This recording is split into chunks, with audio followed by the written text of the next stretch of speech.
भारत का नया फाइटर, पाकिस्तान कांपा थर-थर।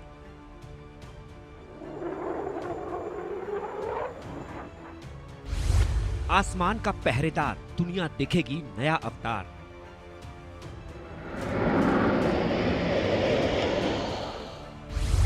जंग का नया सिकंदर, प्रहार करेगा भयंकर।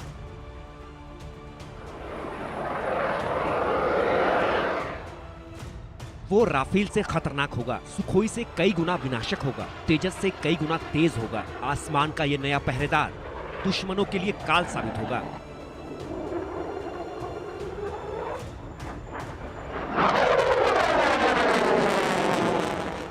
आसमान का सिकंदर भारतीय वायुसेना की ताकत को बढ़ाएगा, दुश्मनों के छक्के छुड़ाएगा। वो 5वीं जनरेशन का आधुनिक फाइटर जेट होगा जो दुश्मनों के रडार में नहीं आएगा। भारत में बनने वाले 5वीं पीढ़ी के लड़ाकू विमान यानी एडवांस्ड मीडियम कॉम्बैट एयरक्राफ्ट के प्रोडक्शन मॉडल को मंजूरी मिल गई है। AMCA 5वीं पीढ़ी का स्टील्थ लड़ाकू विमान होगा जो भारत की वायुसेना को और मजबूत करेगा। एयरक्राफ्ट को बनाने के लिए सरकारी के साथ निजी कंपनियों को भी बोली लगाने का मौका दिया जाएगा।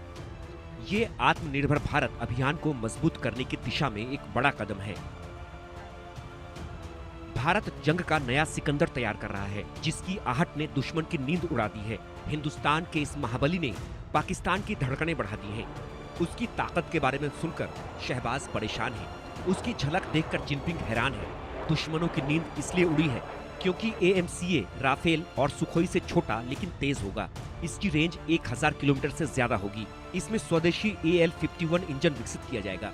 दुश्मन के रडार से बचने के लिए हाईटेक स्टील्थ टेक्नोलॉजी से लैस होगा। AMCA में आंतरिक हथियार रखने की जगह और विशेष आकार के एयर इंटेक्ट जैसे हेल्थ फीचर होंगे। AMCA की अधिकतम गति 2 मैक से अधिक होने की उम्मीद है। ये इंटीग्रेटेड एयर डिफेंस सिस्टम को भेजने में सक्षम होगा। 5वीं पीढ़ी का लड़ाकू विमान पाकिस्तान के लिए काल बनेगा। पलक झपकते ही टारगेट को खत्म करेगा, दुश्मनों को संभलने का भी मौका नहीं देगा। इस घातक फाइटर जेट को बनाने की तैयारी शुरू हो गई है। ADA ने पहले ही AMCA के डिजाइन को अंतिम रूप दे दिया है। इसकी तस्वीर भी सामने आ चुकी है। अब उद्योग साझेदारी के साथ प्रोटोटाइप निर्माण शुरू होगा और 2030 तक भारतीय वायुसेना में AMCA की पहली स्क्वाड्रन शामिल होने की उम्मीद है। Bureau report, India news.